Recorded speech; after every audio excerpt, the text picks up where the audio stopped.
Encuentro. Este va a ser el tercer encuentro en que la propuesta es contemplar juntos, en diálogo, no solo que hable yo, por eso digo en diálogo, este misterio de la acción de Dios y de la Virgen, de Dios a través de la Virgen, en Luján. Cuando decimos hablar de la Virgen de Luján es hablar de eso, ¿no? De una acción salvífica de Dios. Dijimos el primer día, hablamos bastante de ponerlo en el marco de que es una advocación latinoamericana, ¿no? ¿Se acuerdan? Que en América Latina nació un cristianismo nuevo, dolorosamente, porque hay que decir que el Evangelio vino con la espada, sin negar eso y sin negar el juicio que eso merece, tenemos que reconocer que el nuevo pueblo que nació acá, fruto del mestizaje, de la esclavitud, de todos esos atropellos, recibió la fe cristiana y la adoptó con formas nuevas. No los indios, los mestizos, los pobres del día de hoy, no viven el cristianismo con la forma cultural que vivían los españoles, los dominadores, o con la forma cultural que vivimos hoy los que estamos más integrados en la sociedad. Hay una forma cultural propia de vivir el Evangelio, de ser cristiano, que nació en esa época y se fue desarrollando y hoy está viva entre los más pobres. En ese marco de ese pueblo naciente, sufrido, pobre, la Virgen se manifestó muchas veces acontecimientos sencillos, humildes, históricos siempre, visibles pero interpretados desde la fe, incluso más, desde la fe de los humildes. La gente tan sencilla que tiene mucha predisposición para ver el paso de Dios en la vida. Por ejemplo, el otro día estaba misionando, hace bastante, ¿no? Pero yo ya lo he contado, porque creo que a ustedes no se lo conté. Yo estaba misionando en un lugar, íbamos por una imagen de la Virgen, llevamos la Virgen, la gente feliz porque tenían la Virgen ahí, le prenden una vela, nos llevaban unos mates, y mientras tomábamos mate, la vela que prendió empezó a hacer todo un chisporroteo. Y yo lo primero que pensé, como ilustrado que soy, que era la mala calidad de la vela, porque era malísima, era un cebo que te quedaban los dedos, no era la parafina de las velas buenas que usamos nosotros. Y yo pensé que era por la mala calidad, y me dice la señora, mire padre, mire, dice, la Virgen está haciendo un milagro. Cuando hace esas chispitas especiales es señal de que la Virgen está haciendo un milagro. Digo, el pueblo más humilde tiene esa predisposición a encontrar el paso de Dios en las cosas sencillas de toda la vida. Por ahí también es lo que sale un poco de lo normal. Bueno, acá una carreta que no podía moverse, que podríamos encontrar miles de explicaciones de por qué no se mueve, que los bueyes, que está atascada, que si el barro, que si el buey se empacó, lo que sea. Esos cristianos sencillos, seguramente iletrados, seguramente ignorantes de muchas otras cosas, estaban ahí, los troperos, el negro Manuel, dijeron, la Virgen quiere quedarse. De ese hecho sencillo, histórico, casi insignificante, interpretaron un deseo de la Virgen. Cuando uno, hoy, 400 años después, va a ese lugar y ve que la Virgen está, dice, bueno, tenían razón, ¿no? La entendieron bien. Ellos la entendieron bien. Capaz que si hubiera estado gente más ilustrada, hubiera inventado una grúa para mover la carreta, no sé. Pero bueno, ellos que entendieron que había ahí un mensaje de la Virgen, hoy la historia nos confirma que eso es real, ¿no? Por eso decíamos, y en el marco de todo lo que ha sido de América Latina, decíamos que acá en Argentina, el fenómeno de Luján se ha mostrado que es un hecho salvífico, un sacramento del obrar de Dios. Sacramento es una palabra que se usa mucho en la iglesia, después la podemos ver por ahí con más detalle, pero que no es solo los 7 sacramentos que recibimos, bautismo, comunión, confirmación, que son signos históricos, cosas concretas que se hacen, pero signos de una santificación que viene de Dios. Es signo de la acción de Dios. Cuando se dice esto es sacramento, bueno, es un signo de la acción de Dios. La iglesia es sacramento del obrar de Dios. Luján es un sacramento del obrar de Dios, es una muestra, es un signo, es una muestra de ese obrar. En esa soledad de las Pampas, 400 años atrás, cuando no se sabía históricamente lo que iba a haber hoy, por ejemplo, lo que iba a hacer durante todos estos 4 siglos, cuando el pueblo estaba ni siquiera en pañales, se puede decir, no existía ni el antecedente de la Argentina, 1630. Sí, Buenos Aires, una ciudad con un puerto, era una aldea Buenos Aires. Se había fundado en 1580 la segunda fundación, o sea que tenía 50 años. Una aldea con puerto, un puerto que estaba cerrado porque el gobierno de España quería negociar por Lima, no por Buenos Aires. Bueno, entonces servía nada más que para el contrabando el puerto de Buenos Aires. El puerto de Buenos Aires se habilita oficialmente ya cuando es virreinato, mucho tiempo después.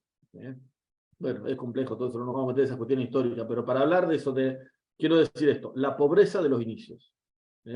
Y la pobreza y sencillez de los primeros testigos. Y la Virgen desde ahí empezó su obra.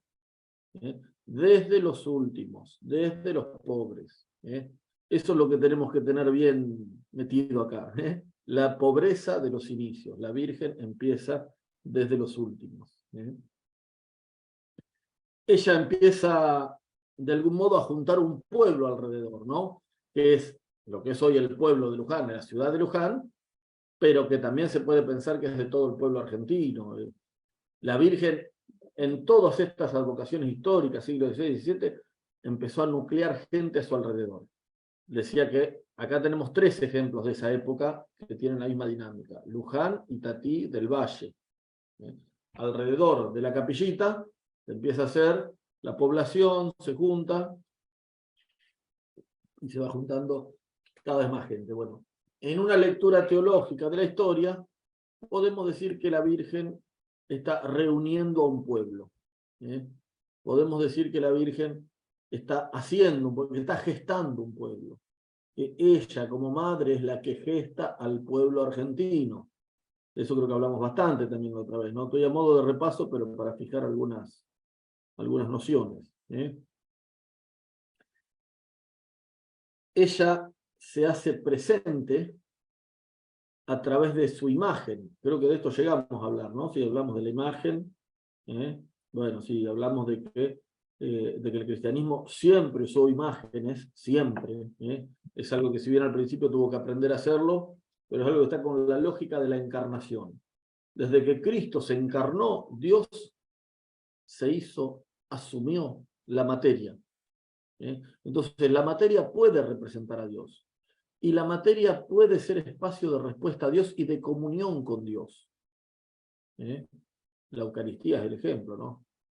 Pero aún cuando no digamos la Eucaristía, una imagen, en una imagen que representa, una imagen figurativa, una imagen que representa a Cristo, que representa a la Virgen, que representa a la cruz, hay una cierta presencia de lo que representa. La teología ya en el siglo V decía esto: el honor que se dirige a la imagen, el honor que se le tributa a la imagen, se dirige al original. ¿Lo dijimos esto la vez pasada? No me acuerdo. No me acuerdo si lo dijimos. Bueno, eso es de San Basilio ya, siglo V. Hubo todo un tema, la crisis iconoclasta, porque los emperadores también usaban su imagen. Entonces, bueno, fue toda una crisis política, el uso de la imagen religiosa. Bueno, pero eso obligó a afinar la teología de las imágenes y a fijar ese principio, ¿no? La materia tiene posibilidad de representar a Dios, se lo puede representar a Dios, y el honor que se le tributa se dirige al original. No estoy adorando un pedazo de madera, estoy adorando la cruz de Cristo, representada como sacramento en ese pedazo de madera. Cuando le doy un beso a las manitas juntas de la Virgen de Luján, no estoy besando un yeso, estoy besando las manos de la Virgen. Eso que por ahí nosotros que somos más racionales nos cuesta un poquito, tenemos que hacer un movimiento intelectual para llegar a eso. La gente más sencilla lo sabe instintivamente. Uno ve cómo se mueve en Luján, cómo se mueve cuando lleva una imagen de la Virgen. En estas misiones que yo le contaba, que vamos con la imagen de la Virgen, la misión no es que los misioneros van a enseñarle, ni siquiera es que el cura va a hacer una bendición, lo principal. Es la Virgen la que visita. Es la Virgen. Bueno, ¿está la Virgen gloriosa en esa casa? No, está la imagen de la Virgen. Bueno, pero en la imagen de la Virgen hay una cierta presencia. Eso que dice la doctrina católica más ortodoxa es lo que la gente aprendió desde su sentido de la fe. Creo que esto sí lo dijimos la otra vez. América Latina se evangelizó con imágenes. En el siglo XVI, como reacción al protestantismo, que entre otras cosas negaba esto de las imágenes, surgió, con todo un proceso histórico muy complejo, pero surgió el arte barroco, de querer expresar, sobre todo el barroco religioso, de querer expresar esa magnificencia de Dios y esa posibilidad de comunión que da el arte con Dios, y esa posibilidad del arte de cautivar y de enseñar a la vez, y sobre todo cautivar y enseñar al pueblo sencillo. Bueno, en pleno auge de ese movimiento barroco, fue justo que coincidió históricamente con la evangelización de América. Estamos hablando de que América se descubrió en 1492, pero por ejemplo Hernán Cortés entró en 1521. Entonces, claro, 1520, si no recuerdo mal, fue la reforma de Lutero. Después Trento vino en 1560 más o menos. Pero bueno, ahí estaba la plena primera evangelización. Bueno, coincidió con la respuesta de la Iglesia, que se le dice también la contrarreforma. Entonces, no quiero estoy embrollando en cosa histórica. Para no embrollar, digo esto. Cuando se evangelizó América Latina, se la evangelizó con imágenes. Porque eso era lo que se hacía. La Iglesia también lo hacía en Europa, pero además llegaron acá y se encontraron con un pueblo que no conocían el idioma, que tenían que aprenderlo, y que tenía mucha predisposición por lo simbólico. Es propio de los pueblos, que están más en contacto con la naturaleza, que están más limitados de medios, tener una mirada más simbólica de todo, tener más tener más predisposición a entender que en la creación hay fuerzas que la exceden y buscar la forma de interpretarla. Bueno, eso que tenían los indígenas como predisposición, con sus propias religiones o ritos, les daba una disposición antropológica, si se quiere, para recibir esta evangelización a través de las imágenes. Y caló muy hondo, muy hondo. En cada lugar, en cada comunidad que se hacía, tenía que haber una imagen, y su imagen tenía que tener una fiesta. La imagen siempre ligada a la fiesta, ¿no? En tal misión, reducción, era San Ignacio, bueno, era la imagen de San Ignacio, y la fiesta alrededor de San Ignacio, y alrededor de ese día, bueno, cosa que se mantiene hasta el día de hoy en los pueblos, lo que conocerán de pueblos del interior. Quedaron esas imágenes formando parte de la identidad histórico-cultural de los pueblos. Lo que dijimos con la Virgen vale también para los santos, pero ahora estoy acentuando esto, que la mediación de eso se da a través de la imagen. Es esta imagen de San Roque. Después la gente va a Buenos Aires, ve el San Roque de una iglesia y es distinto, tiene la vestidura de otro color y ya no le parece San Roque. Es el San Roque que yo tuve en mi infancia, el que está en mi pueblo. Bueno, hay una mediación de la imagen. La imagen como es posibilidad de comunión con lo divino. Bueno, el pueblo ha recorrido mucho ese camino, el pueblo más humilde, más sencillo. La Virgen de Luján fomenta eso. El fenómeno de Luján fomenta eso. ¿Por qué? Porque se quedó en una imagen. Estableció su presencia en una imagen. No se trata de una, no sé, o de una vidente o de doctrinas. No se manifestó ni por videncia, ni por... No. Una imagen que tuvo un comportamiento inusual. Pero bueno, desde ahí se manifestó. Acuérdense lo que decíamos la otra vez también. Luján es un milagro en expansión, es un milagro continuo que lleva 4 siglos. Pero al principio es como que se concentra todo germinalmente. Al principio se ve eso, que está en la imagen, que junta gente desde los pobres, que se maneja según la lógica del cristianismo de los más pobres. Les decía yo, a esa gente se le ocurrió que era un deseo de la Virgen quedarse ahí, y se dio todo así. Cuando la iglesia llega a manejar, entre comillas, el culto de Luján, ya Luján tenía 50 años. Creo que el primer encuentro lo dijimos eso, ¿no? Y sí, conté la historia del negro Manuel, que quedó en la ermita, solo prácticamente. Esa estancia quedó en el despoblado porque cambió el camino, se hizo el camino real por otro lado, y después vino la estanciera, de donde está el camino, que compró la imagen, y empezó el movimiento para hacerle la capilla. Ahí llega el padre Montalvo, que era un cura que estaba para morirse, se salva y decide quedarse ahí a fomentar el culto de la Virgen en el medio del campo, ahí en la estancia, lo que sea. Y ahí toma fuerza hacer la capilla. Ahí sí ya la empieza a manejar el cura, que dependía del obispo, y toda la institución eclesial.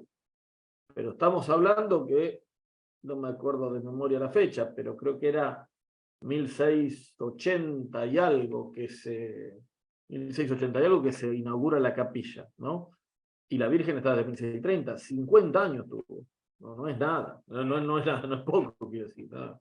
Es mucho, es 50 años. Bueno, ya el fenómeno de Luján tomó su cuerpo propio, a partir de este modo de vivir de la fe, de los sencillos, de los humildes.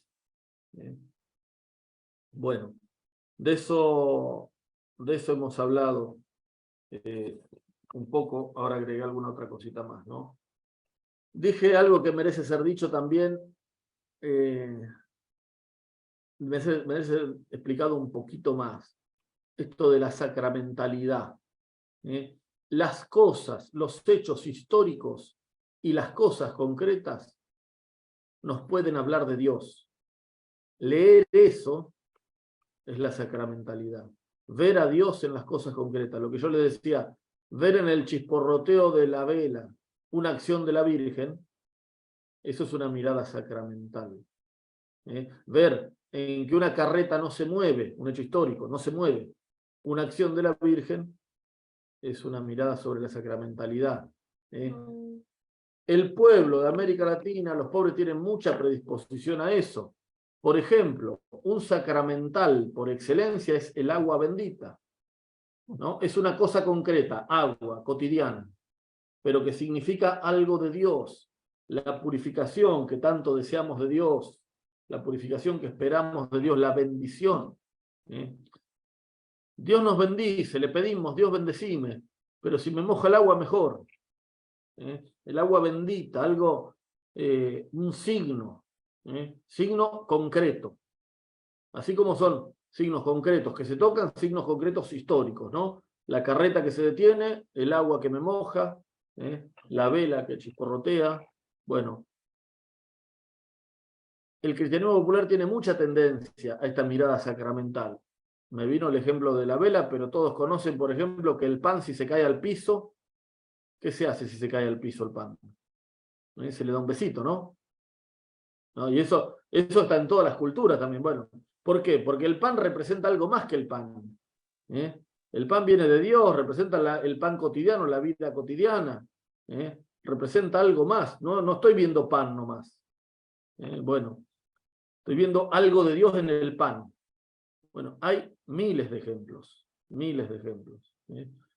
Las imágenes son parte de esa sacramentalidad, una parte privilegiada de esa sacramentalidad. Esto porque después quería decir cosas pastorales también, bueno, tiene importancia en la pastoral, ¿no? Porque si hay cosas concretas que me hablan de Dios y hay un sentido común del cristianismo, de muchos cristianos, de leer, de saber leer eso, aprovecharlo y hacerlo más fuerte, porque no es lo mismo, por ejemplo, que en un santuario tiren agua bendita o que no tiren agua bendita, que bendigan con agua bendita o que no bendigan con agua bendita. Porque va el nene con la mamá y la mamá lo persigue al cura, a él, échele, y le echa el agua al cura, y a ese nene ya le queda eso. El nene aprende en eso. Aprende en eso. Bueno, entonces, pastoralmente es importante discernir, encontrar esos signos, estos gestos que le hacen bien a la fe de la gente para favorecerlo, para seguirlo, para enseñarlo. Y repito, no hay que hacer un curso sobre cómo se usa el agua bendita. Hay que bendecirlo. Ya solo la gente lo va aprendiendo. Y ya que dije lo del curso del agua bendita, hay que saber también que esto decía Tello, me parece algo muy, muy, muy luminoso. Tello decía que en muchas prácticas de la piedad popular hay un desfasaje frente a lo que enseña la Iglesia. ¿Qué quiere decir ese desfasaje? Que la Iglesia en el siglo XVI enseñaba a rezar ante las imágenes, a tocar una imagen. Enseñaba, por ejemplo, que el agua bendita había que tomar el agua bendita, están los sermones de esa época, ¿no? Para ahuyentar el demonio, tomarse un trago de agua bendita, echar el agua bendita en la casa. Después el pueblo siguió con esas cosas y la pastoral de la iglesia por ahí fue más para otro lado, más ilustrado, y hoy nos enseña que hay que tomar agua bendita o no se enseña tanto. Bueno, ahora después del Papa Francisco se habla más de estas cosas, ¿no? Pero este tipo de cosas de los sacramentales, no sé, la pastoral fue por un lado más ilustrado, si se quiere, más por enseñar. Entonces, agua bendita, usted quiere agua bendita, pero ¿para qué la va a usar? Mire que no es para baldear la casa, mire que no es para esto, no es para aquello. Y se ponen con toda una enseñanza que en realidad no saben que el pueblo está viviendo eso de una memoria histórica que se lo enseñó la iglesia. Se entiende esta idea de desfasaje, ¿no? El pueblo lo aprendió y sigue por su camino. Y la iglesia que en ese momento lo aprendió sigue por otro camino. Bueno, pero cuando uno conoce la historia, ve que lo aprendió, el pueblo lo aprendió. Cuando la gente dice tocar la Virgen, le dicen tomar gracia. Eso lo aprendió de la iglesia, pero cientos de años atrás, porque en la iglesia más institucional hoy no usamos eso. Repito que por ahí hoy, con Papa Francisco, estas cosas volvieron a emerger un poco dentro de la iglesia, pero no son ni han sido lo común. Más bien, bueno, Francisco cuenta, no sé si han escuchado alguna vez una anécdota, que él estaba en Salta, a él le gustaba ir mucho a la fiesta del Milagro de Salta, ¿no? Y él estaba en la fiesta del Milagro, es un río de gente, eso, y bueno, toda gente muy humilde, toda de piedad popular. Y sale de la misa con un cura, y viene una señora con unas imagencitas del Cristo del Milagro, y le dice al cura que salía delante de él, le dice, padre, ¿me lo bendice? Y el cura le dice, ¿pero usted estuvo en la misa? Sí, estuve. Bueno, pero usted sabe que la misa es el sacrificio de Cristo y que eso, su bendición redime toda la humanidad y que abarca todo. Dice Francisco, le hizo toda una clase de teología. La mujer le dijo, sí, padrecito, sí, padrecito. Cuando pasó y después quedó Bergoglio atrás, le dijo, padre, ¿me lo bendice? Sí, se lo bendijo. Entonces, ella, que la toque la bendición de Dios, quería la bendición de Dios. Y no hay que andar explicando tanto, hay que dar lo que la gente pide. Eso es un poco lo que dice Francisco. Pero bueno, esto quería decirlo, lo de la sacramentalidad, para ver un poco mejor el tema de por qué es tan importante lo de las imágenes, ¿no? Bueno, y que además fue el camino que eligió la Virgen, que se quedó en una imagen. Dos cositas o tres que no dije todavía en los últimos 20 minutos que nos quedan, y después igual charlaremos hasta las 7:30, después charlamos. Dos cositas o tres. Primero, hay una cosa que el Evangelio es el mensaje de Cristo, el mensaje de amor de Dios, y tiene una riqueza infinita. Y se encarna en una cultura, se encarna en otra, pero ninguna cultura agota su riqueza, creo que eso lo dijimos, ¿no? Cada vez que se encarna en una nueva cultura, como que muestra un brillos nuevos el Evangelio, de su infinita riqueza, brillos nuevos. Yo decía, bueno, en América Latina, un brillo nuevo que mostró el Evangelio es un poquito más, que entendamos todos un poquito más sobre el lugar de la Virgen en la redención. La Virgen tiene un lugar central, central, en en una redención cuyo centro es Cristo. Entonces, cuando nosotros nos choca la idea de que la Virgen tenga un lugar central, nos choca, porque decimos, si el centro es Cristo, es porque no estamos entendiendo, cuando nos choca, que hay una unidad tal entre Cristo y la Virgen, que son una unidad, un unum, para decirlo en latín. Son una unidad indisoluble. Es Madre de Dios la Virgen. El Verbo se encarnó, tomó carne de su seno. Entonces, no puede tener la Virgen con la segunda persona de la Trinidad las mismas relaciones que tenemos nosotros. Son relaciones muchísimo más estrechas. No existiría Cristo sin la Virgen. No hay posibilidad de un Cristo sin la Virgen, sería un Cristo desencarnado. Entonces, algo que nos enseña el cristianismo de América Latina, o que nos lleva a pensar, porque uno ve esta centralidad que la gente le da a la Virgen y dice, che, ¿qué pasa acá? Bueno, yo diría, nos está señalando esta verdad de la doctrina de que Cristo no existe aislado de María. No hay Cristo sin María. Un cristocentrismo. Por ahí los protestantes tienen mucho de esto. Tienen esto, un cristocentrismo totalmente aislado de María. Está de algún modo desquiciado, desencajado. No podemos separar a Cristo de María. Piensen, si la Biblia dice, el hombre dejará su familia para unirse con la mujer y serán una sola carne. Del amor y la mujer habla de que son una sola carne. O Cristo cuando dice, el que me ama, iremos con el Padre y seremos uno con Él. Uno con Él. El cristiano con Cristo y el Padre es uno. Bueno, ¿cuánto más es uno el Verbo encarnado con aquella de la cual tomó carne? No hay, no solo separación, no hay competencia posible. Ese es el problema cuando nos hace ruido de que pongamos a la Virgen por arriba de Cristo o por debajo de Cristo, como si pudieran competir. No pueden competir. La Virgen me lleva a Cristo, Cristo me lleva a la Virgen.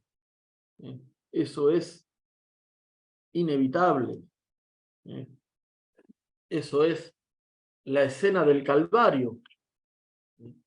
En ese momento crucial, poco antes de decir Cristo todo se ha cumplido, poco antes de entregar su espíritu, como la última cosa que tenía que hacer, la mira a la Virgen, lo mira al discípulo amado, le dice, ahí tienes a tu madre, ahí tienes a tu hijo.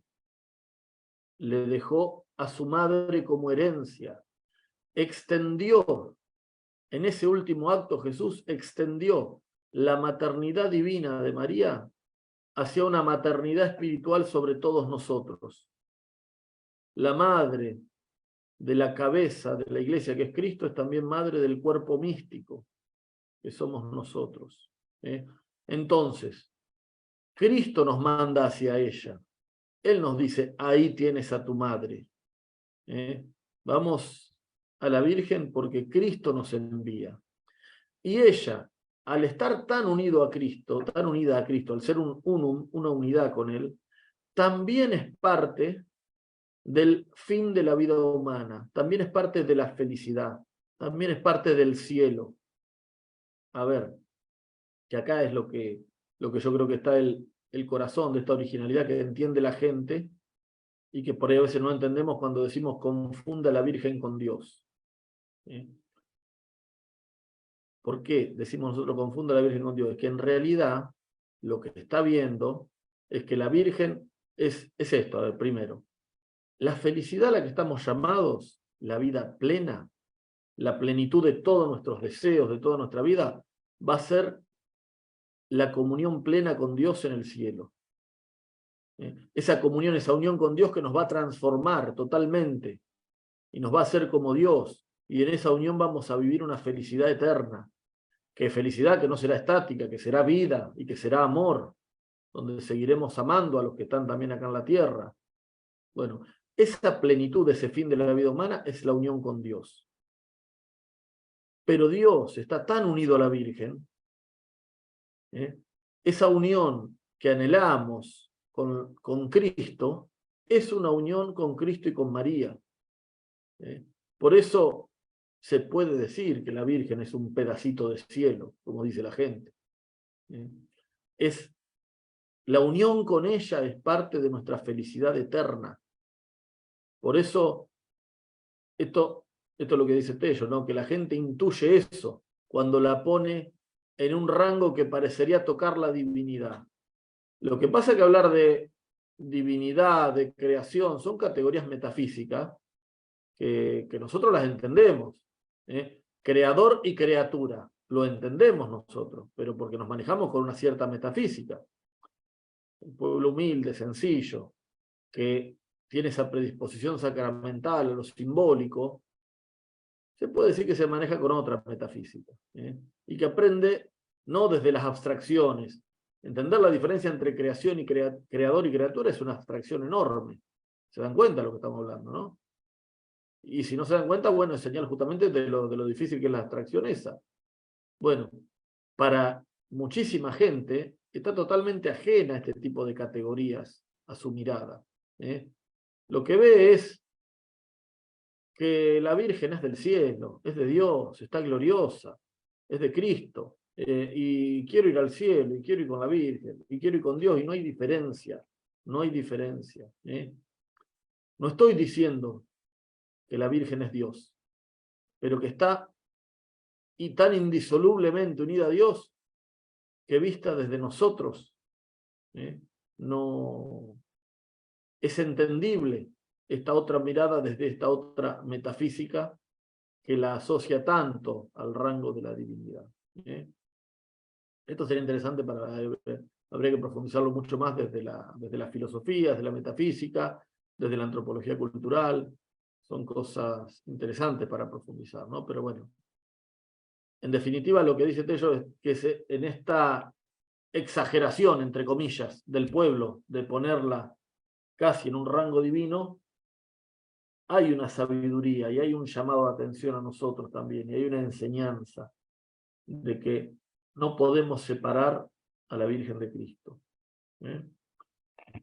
Bueno, y parte de esto es que el cristiano, por usar las palabras del negro Manuel, es de la Virgen. El negro Manuel se acuerda que decía, soy de la Virgen nomás, soy de la Virgen nomás. Bueno, así como cristiano, el hombre lo dice, somos de Cristo, como que no hay cristiano completo, entre comillas, si no es también de la Virgen. Porque Cristo está indisolublemente unido a la Virgen. Entonces, es cristiano y mariano. El cristiano es de la Virgen. Tello dice eso. América Latina le viene a recordar, si se quiere, a la Iglesia Universal, que el cristiano es de la Virgen. Que así como somos de Cristo, somos de María. Bueno, en la gente, en la cultura popular, hay mucho de eso. Y repito, como manejan otras categorías para explicar estas cosas, si uno intenta que se la expliquen, van a ser un barullo bárbaro. Y barullo. Lo vamos a poner a usar categorías que no están acostumbrados a usar y no van a decir lo que realmente viven.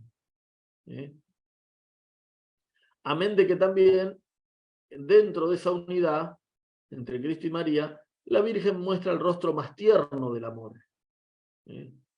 Una vez me decía uno, dice, nosotros somos muy pobres, dice, Dios, y no sé si lo me dijo, muy pecador, dice, Dios está muy lejos, dice, la Virgen está más cerca. Dios está muy lejos como diciendo, Dios es mucho para mí. Eso me quería decir. No, Dios es mucho para mí. No soy digno, eso sería. La Virgen está más cerca. Bueno, es ese rostro tierno, ese rostro cercano, que tiene que ver también con lo materno, con lo femenino. Bueno, eso caló hondo en la gente, está muy metido. Bueno, eso. Dos cositas más todavía quiero decir en estos 15 minutitos. Una, es muy lindo lo que dice Tello sobre que la gente va a Luján a mirar y ser mirado por la Virgen. Mirar y ser mirado. Hay una contemplación popular, una contemplación que de algún modo, fíjense qué lindo esto que dice Tello, recrea el saludo del ángel a María. El ángel la fue a saludar a la Virgen, ¿no? Ave María, llena de gracia. El pueblo la va a saludar y recrea eso. Lo tengo por acá, lo voy a leer ya que está.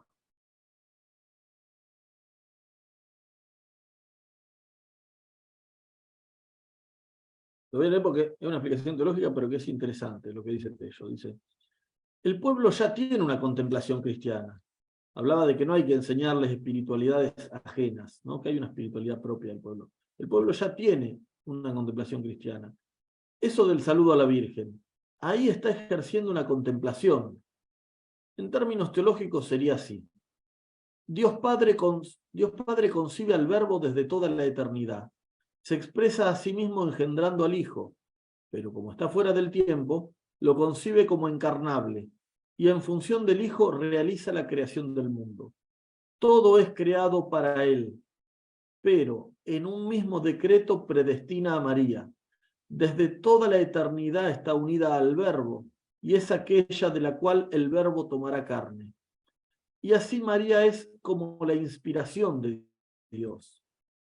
Pero acá para comentar esa primera parte. ¿Se dan cuenta lo que dice de esta predestinación de María? En cierto sentido, se puede decir que María es la primera de las criaturas. ¿Por qué?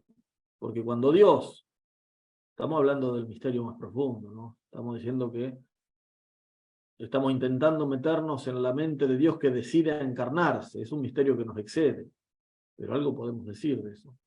Cuando decide encarnarse para salvarnos, ya piensa el Verbo encarnado, y entonces ya piensa una carne, y ya piensa en María. Por eso dice, esto lo dice el Magisterio, lo dice el Papa Pío IX, decía, en un mismo decreto pensó Dios la encarnación del Verbo y a María. Entonces, la primera de las criaturas fue María, la primera pensada por Dios, ¿no?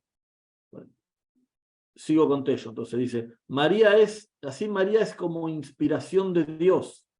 En el enamoramiento de María realiza la belleza de la creación. Hay una admiración y un gozo en esa que es la primera de sus obras, es la Virgen. Y ese gozo lo expresa en el saludo del ángel. Llena de gracia, es el reconocimiento que hace Dios de esa plenitud de gracia. La obra de Dios de recrear el mundo comienza con ese saludo. Hay allí una densidad teológica que no atendemos porque no es útil. Es solo mirar, admirar, contemplar, reconocer la belleza.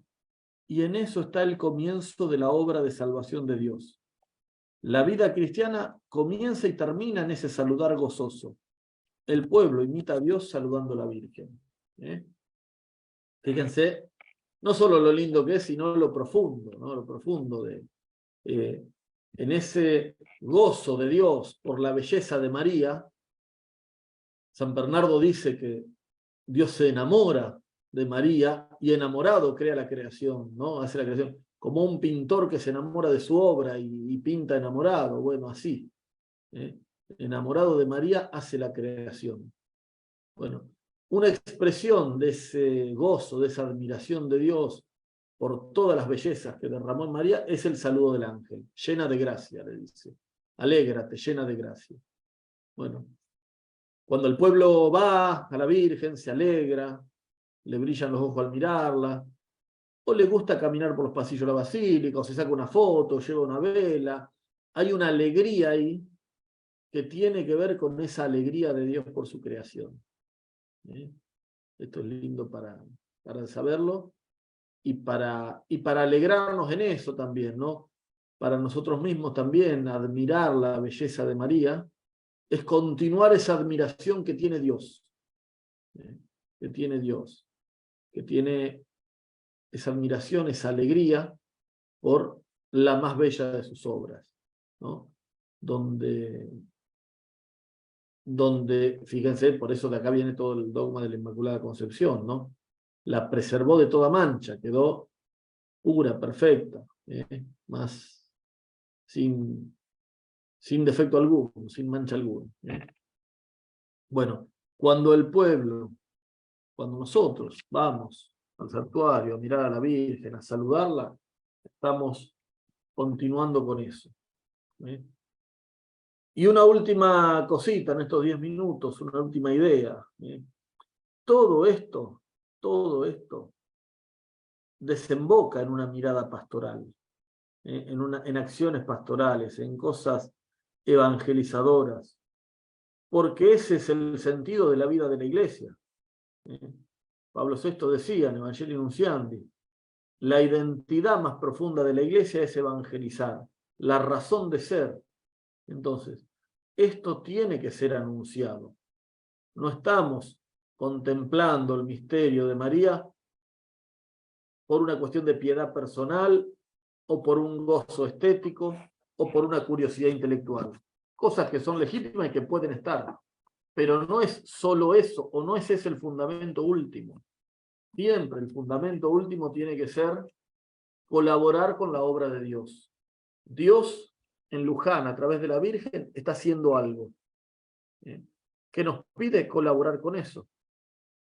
Entonces, lo que hay que preguntarse, bueno, ¿qué está haciendo la Virgen?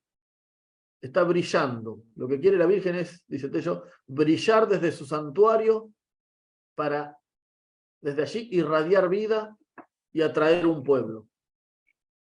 Bueno, pensar qué se puede hacer para ayudar eso. Más allá de las acciones concretas, que no me interesa ahora que hablemos de acciones concretas, sino de ese movimiento que hace la Virgen en el pueblo, que tiene que ser continuado por nosotros, que tiene que ser ayudado, que tenemos que ser colaboradores de eso. Donde hay un buen arquetipo, paradigma de esa acción, es en la escena que referíamos hace un ratito, de la Virgen al pie de la cruz. Jesús le entrega a su madre al discípulo amado, la madre obviamente acepta el encargo, y el discípulo lo acepta llevándola a su casa, dice la traducción. Hay otras traducciones más literales que dicen llevándola entre sus cosas propias, o llevándola entre sus cosas más íntimas. Bueno, eso es lo que tenemos que hacer nosotros, lo que hizo el discípulo amado, reconocerla como madre, aceptarla en nuestra vida como un don de Jesús, reconocernos sus hijos. Hay algo que todos sabemos, que todos los vínculos humanos tienen que cultivarse, ¿o no? Si yo tengo un amigo, pero no lo llamo, no sé nada, en 10 años, y sí, puedo seguir queriéndolo, pero no cultivé esa amistad, no es lo mismo que 10 años atrás. Todos los vínculos humanos hay que cultivarlos, por acciones concretas, con manifestaciones de afecto, de cariño, de cercanía, con encuentros. Bueno, ahí la creatividad pastoral tiene un llamado y tiene una oportunidad, ¿no? Pensar, buscar cosas que hagan ese encuentro donde el cristiano renueve la filiación, se reconozca como hijo. En ese sentido, saber también la posibilidad de mediación que ofrece la imagen. Ese reconocimiento como hijo se da muchas veces frente a la imagen, gracias a la imagen.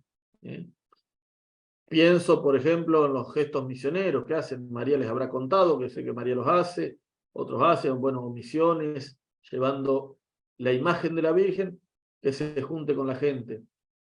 Tello, en un escrito que tiene estas cosas, dice, en último término, hay que pensar miles de cosas pastorales, hay que pensar, y llevar imágenes, llevar medallas, llevar estampas, hacer encuentros, que la gente se encuentre festivamente alrededor de la Virgen. Hay que pensar un montón de cosas. Pero en último término, todo lo que hagamos se reduce a esto. Que los más que se puedan, se pongan simplemente bajo la Virgen, para mirar y ser mirados. mirar y ser mirados. Como que la pastoral que continúa el movimiento que Dios hace en Luján, en su núcleo es esto: ayudar a que se repita la escena del Calvario, que la gente se ponga junto a la Virgen y la acepte como madre y sienta renovada esa filiación. También ellos cuando dice eso dicen, pero hay que ser realistas, dice, porque eso es algo humanamente tan poca cosa, tan simple, que es difícil mantenerlo con su pureza. Siempre va a querer estar la tentación de algo más. Y ya que está, la gente viene por eso a la Virgen, pero ya que está le enseño esto, ya que está le hablo de esto, ya que está esto otro. Siempre está la tentación de algo, siempre nos va a parecer poca cosa el simplemente poner la gente frente a la Virgen. Bueno, pero eso es lo que hizo la Virgen, eso es lo que hizo Dios en Luján. Por eso se puede pensar una pastoral desde ahí. A ver si me olvido algo de lo que pensaba, pero eso es un poco lo que quería decir y bueno, cerrar todos estos 3 encuentros así de contemplación con esta mirada pastoral bajo esta idea, ¿no?, de que los vínculos necesitan ser cultivados. Bueno, una pastoral que cultive la relación filial entre el cristiano, la Virgen, mediada por la imagen como se da en Luján. Dijiste una frase, Quique, Dale, Marcelo. que decía, la Virgen quiere brillar en el santuario para algo con la Irradiar vida. vida. ¿Para? Irradiar vida. Irradiar. Irradiar vida. Sí, para Y irradiar atraer vida. a la gente. Eso lo dice, porque dice incluso que eso, que irradia vida desde el santuario. Dice, y es un movimiento, que es como una sístole y diástole. Atracción e irradiación. Atrae. Entonces, Perfecto. irradia, sobre todo irradia con la multiplicación de las imágenes. Si decimos que en una imagen hay una presencia de la Virgen, bueno, cuando se multiplica la imagen, que haya una mayólica de la Virgen de Luján en una estación de subte, como vi una vez, por ejemplo, es una multiplicación de su presencia. Y pasa un río de gente y no es raro, yo me paré 5 minutos a ver, y en 5 minutos 3, 4 personas pararon, la tocaron, le dejaron una flor. Bueno, hay una presencia de la Virgen ahí irradiada. ¿Por qué? Buenísimo. Por la multiplicación que da esa mayólica puesta ahí. Gracias, Quique. Partimos nosotros. Buenísimo, justo a las 7. Bueno, gracias. Después ¿Les vemos que parece 5 minutos para mejorar el mate y después charlamos un ratito? Dale. Chao. Chao, María. Chao. Lo que yo decía recién, esto, ¿no? De que algo tan sencillo como una imagen puesta en una mesita en el medio de la calle, todo lo que suscita, porque hay gente que te contará su vida, sus problemas, sus cosas, o Todo. ¿por qué lo saca ahí a flor de piel adelante de una desconocida? Porque está la Virgen, porque lo está sacando delante de la Virgen, ¿no? No Sí. adelante de... Sí. Pero es eso, dentro de cosas tan humildes, pero pasa mucho. Y sí. El pueblo es mariano y contemplativo. Ahí lo Sin ves. duda. ¿Viste? Así lo... Esa unidad de la cual hablas de María con Jesús, es como, te diría, es obvia, pero uno no la tiene tan clara. Y sí, no pueden estar más unidos. Uno dice, bueno, el rezo a uno, el rezo a la otra, el rezo a María. María se encarga de... es lo mismo. Es como, me encantó esa unión tan entrañable que hay entre esa madre y ese hijo, ¿no? Tan unida a Dios. Además, ella es toda de Dios, sin pecado Es toda de concebida. Dios. Entonces, no hay posibilidad que nos lleve a otro lugar que no sea Dios. ¿A dónde nos va a llevar? No hay posibilidad de competencia. Yo creo que ahí, a mí al menos me ayuda a pensar eso, que cuando pienso que puede haber competencia es porque no estoy entendiendo lo que es el amor y lo que es que María es toda de Dios. Exacto. Exacto. Sí. Sí, como si pensáramos en la competencia entre el Padre, el Hijo y el Espíritu Santo también. Bueno, algo así, claro, tal cual, sí, sí. ¿A quién querés más? ¿Al Espíritu ¿Al Santo o a Padre o Cristo? al Hijo y al Espíritu Santo? Claro. Vos le rezás mucho al Espíritu Santo, ojo que estás Porque Jesús se descubriendo va a a Cristo. ofender. Sería una ridiculez, claro. Ah, ¿Viste? Bueno, es perfectamente análogo, muy cercano, muy cercano. esto es Sí, sí. fascinante. Fascinante. Y una cosa muy nueva para mí fue eso de que la creación, ¿no? Dios al crear el mundo ya estaba enamorado de María. Creó el mundo con Sí, sí, ese sí. amor. Bueno, ustedes saben también que durante 2 milenios se ha venerado de muchas formas a María, se la ha exaltado de muchas formas, se la ha también instrumentalizado, hay que reconocer, digamos, como todos los símbolos en la historia, uno ve que lo pudo haber instrumentalizado y todo, pero hubo muchos que dijeron cosas muy lindas de la Virgen, que dijeron también exageraciones. En ese sentido, a mí me gusta recordar cuando el cardenal Newman, ¿saben quién es el cardenal Newman? ¿Habrán escuchado alguna vez? Sí, yo sí. Bueno, el que era anglicano y se convirtió al catolicismo, entre las disputas con sus ex compañeros anglicanos, estaban escandalizados estos otros por los desbordes de la piedad mariana italiana y española, estaban escandalizados, imagínense los ingleses. Y él le decía, bueno, sí, yo también, no es mi sensibilidad, le decía, pero dice, para hablarle francamente, dice en este escrito que habla de la Virgen, dice, para hablarle francamente, yo no daría mucho por un amor que nunca exagerara. Dice, Mira. si hay amor, tiene que haber algo de exageración a veces. El amor toca las pasiones y las pasiones no se controlan. Entonces, está bien, hay que controlarlas, pero como que un cierto desborde es natural del amor. A mí me gustó eso. Yo no daría mucho por un amor que nunca exagerara.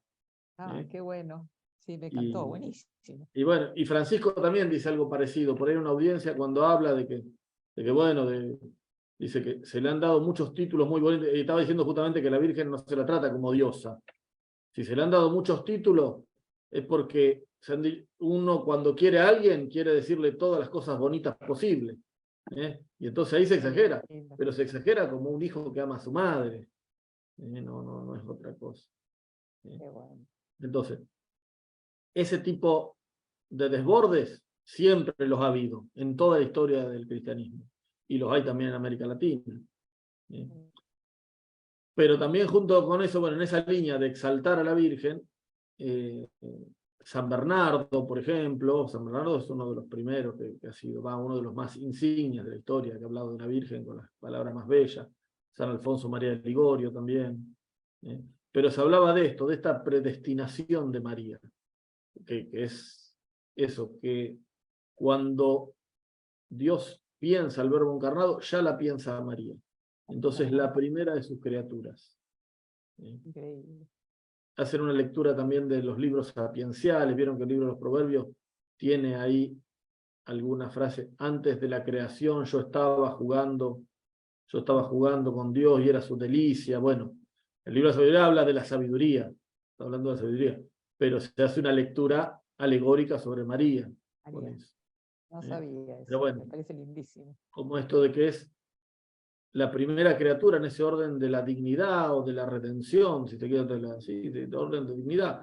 Genéticamente, históricamente, bueno, Dios hizo el Big Bang, hizo las cosas, hizo el hombre, la mujer, hizo todo eso, y después le hizo a María en la época del pueblo judío, todo eso, sabemos cómo es históricamente.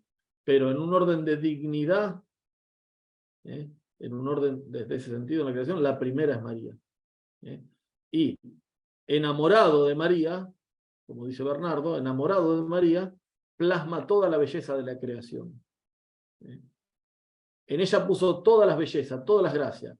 Y contemplando eso, va derramando distintas bellezas en los bosques, las montañas, los mares, los seres humanos, el corazón humano. Pero en ella puso todo, todo. Bien. Es una Divino, idea divino. hermosa, que da para mucho, ¿no? Da para mucho para la contemplación. Es una Tremendo. belleza. Eso es una belleza. También me encantó esto de lo que es la evangelización, ¿no? Con ella. Y la exageración que pueden tener de que hagamos algo más. Aprovechando esto, hagamos algo más. Como que esa es la finalidad, que se sientan hijos, que nos sintamos hijos de ella, que nos dejemos mirar por ella, que la miremos a ella, y ahí nos En quedemos, eso ¿no? yo era muy, muy realista. Decía, siempre estaba haciendo, no, vamos a enseñarle a rezar de esta forma, vamos a invitarlo a una reunión para que después haga tal cosa. No, que se ponga bajo la Virgen y que la Virgen se arregle. Ah, qué bueno. ¿Sí? Que se ponga bajo la Virgen, después. ¿Está mal lo otro? No, no está mal, pero ya es otro tipo de acción. La Virgen lo que quiere es tener a sus hijos alrededor. Bueno, ayudar a eso, a que se pongan alrededor. Hay otras acciones pastorales, seguro que hay, no es que no se pueden hacer las otras cosas. Pero Obvio, la pero lógica esto de lo que es hace la Virgen fundamental. Luján es eso. Y bueno, mantenerlo con esa pureza, pero para mantenerlo con esa pureza, algo tan sencillo, porque uno le descubre el sentido, ¿no? Lo que contaba recién María de los gestos en la calle, bueno, uno tiene que descubrir el sentido para ver qué sirve poner una mesita en una parada de colectivo con una virgen. Pero hablen ustedes, que me gusta escucharlos. Porque la que evangeliza es la Virgen, en realidad. Claro. Y evangeliza meterse más en el corazón, se mete más en el corazón del que la encontró de golpe y del misionero que la llevó. Está buenísimo eso. Se va Sí. metiendo cada vez más y bueno. Y de algún modo también al evangelizar la Virgen es la que pone el llamado en el corazón del que la lleva, a llevarla, a andar, y pone en el corazón del que la acepta a que la acepte. Que la acepte, que, como decíamos antes, que renueve ese vínculo filial, que la reconozca como un don de Dios, un don de Jesús en mi vida, un regalo de Jesús. La Virgen es un regalo que nos da Jesús. Bueno, aprovecharlo. Me acuerdo haberlo leído en el Catecismo Limense, a ver, en 1580 se hizo un concilio, decir, a ver cómo evangelizamos acá en América. Después del concilio de Trento en Europa, un concilio americano. 1580. Santo Toribio de Mogrovejo era el obispo. Ah, sí. Bueno, ahí está. Y ahí hay un catecismo y hay un sermonario, hay sermones de modelo para los párrocos. Y ahí hay referencias esto al agua bendita, sobre todo para ahuyentar al diablo. Para ahuyentar al diablo, tirar el agua bendita en casa y llevarle agua bendita a algún enfermo y tomar el agua bendita. Sí, hay varias referencias a ese tipo de cosas sacramentales, que eran lo que enseñaban los curas en esa época. Sí, que es una pena que se vaya perdiendo. Yo le pongo a Jorge, a mi marido, agua bendita, pero una cruz en la frente antes de irse a dormir.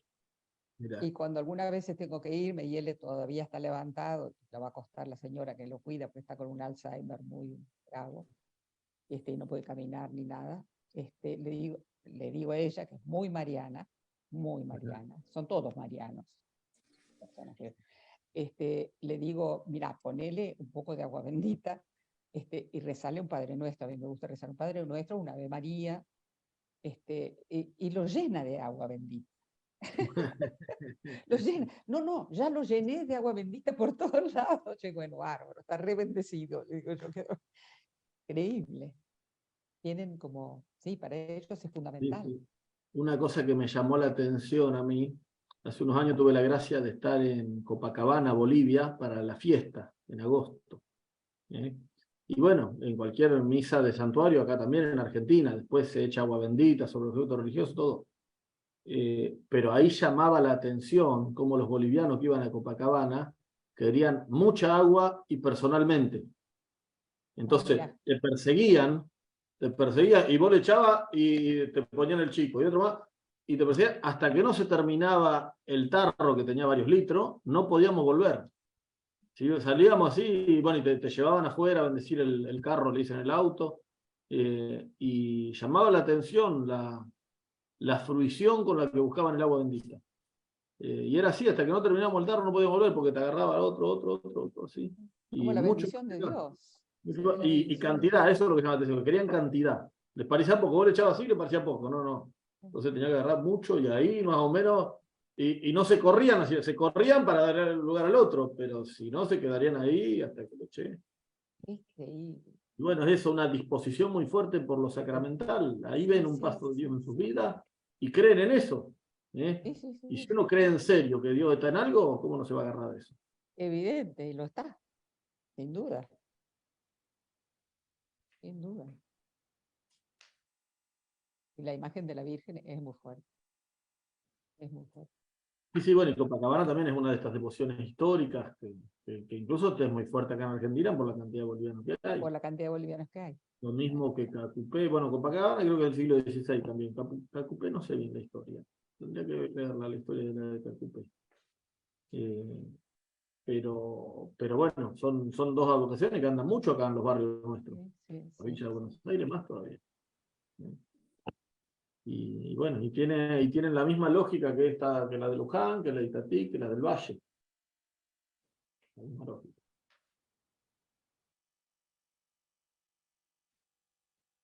Bueno, la verdad que una alegría haber compartido estas cosas. Sí, Les pero que no agradezco. se hoy. Inventate otra para más adelante sobre la Virgen. Bueno, después Porque podemos hacer otra, habría que armarlo, habría que ¿sí? armar algo más, sí. Claro, porque Sí. uno se va enamorando, uno habla de ella y escucha y bueno, Sí, como sí. que va Sí, creciendo sí, por María ahí en cada uno. dejamos sedimentar un poco estas cosas y vemos con qué se puede complementar y Y me juntarnos gustaría mucho.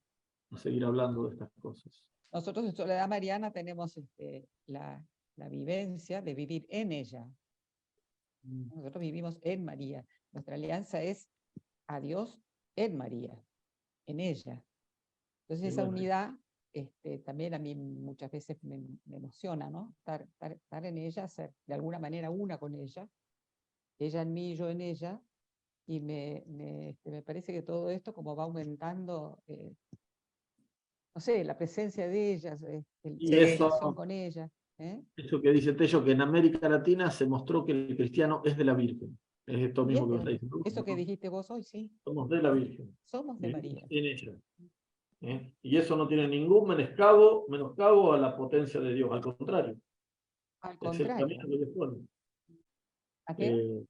No, después tenemos que buscar una forma, charlando, buscar algo, algo para hacer así, para fortalecer todo esto. Para que ¿Eh? crezca la relación con ella. Porque cuanto más crece en nosotros la relación con María, más la desparramamos de alguna manera, aunque sea por nuestra propia vida, aunque no digamos nada, ¿no? Creo Tal que eso es cual, importantísimo. tal cual. Creo que eso es importante. Así que bueno, yo voy a rezar Qué para que se te lindo. ocurra algo pronto. Dale, después tengo que lo estoy viendo. También en ese caso entienden mucho la presencia en la imagen. Claro. Entonces, Claro. lo que nosotros decimos la imagen, ellos le dicen la Virgen, ¿no? La imagen de la Virgen. Lo que le decimos la imagen de un santo, ellos le dicen el santo.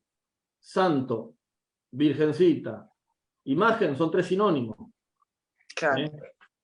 Esto es un santo, yo no tengo ahora alguno acá cerca para mostrar, ya que tengo una virgencita mayor auxiliadora. Ay, qué lindo. Entonces, es un santito, una virgencita, un santito. Claro. Y si tuviera una Santa Rita, es un santito, una virgencita. Claro. Virgen, santo, virgen son sinónimos de algún modo. Claro. Sí. Sí. Bonita imagen. Sí, muy linda. Y La adora. patrona del sur, yo la tengo, ¿sí? Nosotros somos parte de Punta Arenas, sur de Chile, donde estuvieron, es la Virgen de Don Bosco, digamos. Sí, de sí, sí. Auxiliadora. Claro. Y ahí Nosotros están acá en Neuquén a full con María Auxiliadora. También, imagínate, sí. Yo estoy en la casa de mi mamá que está en barrio Don Bosco, a 3 cuadras del colegio Don Bosco. Y entonces Ah, está María Auxiliadora acá en la casa. qué auxiliadora, sí. Sí. Acá tenemos como patrona en Mendoza Nuestra Señora del Rosario y otra de la advocación fuerte, Nuestra Señora del Carmen y de la Merced. Claro, claro. Traídas desde Chile, ingresaron acá a esta zona de Cuyo, entonces la Virgen del Rosario es nuestra patrona, así es que es muy venerada. En los pueblos huarpes, que donde me ha tocado a mí ir a misionar, a las fiestas de la Virgen del Rosario, en pleno desierto, cómo las personas se inculturaron con la Virgen del Rosario, ¿no? Y cómo la cuidan, cómo la visten, cómo la veneran. Todo lo que hacen y lo que piden es a través de la Virgen del Rosario. Es conmovedor, como le pasa a María con toda la gente, con la Virgen de Luján, cómo las personas aman a Dios a través de la Virgen. Muchas veces sin saberlo. Y eso es lo más lindo, digo yo. Bueno, la madre. Sabiéndolo, pero sin posibilidad de explicarlo. Sabiéndolo, claro. Exactamente. Claro. Hermoso. Es así. Lo Hermosa. La madre abre los caminos en todos lados.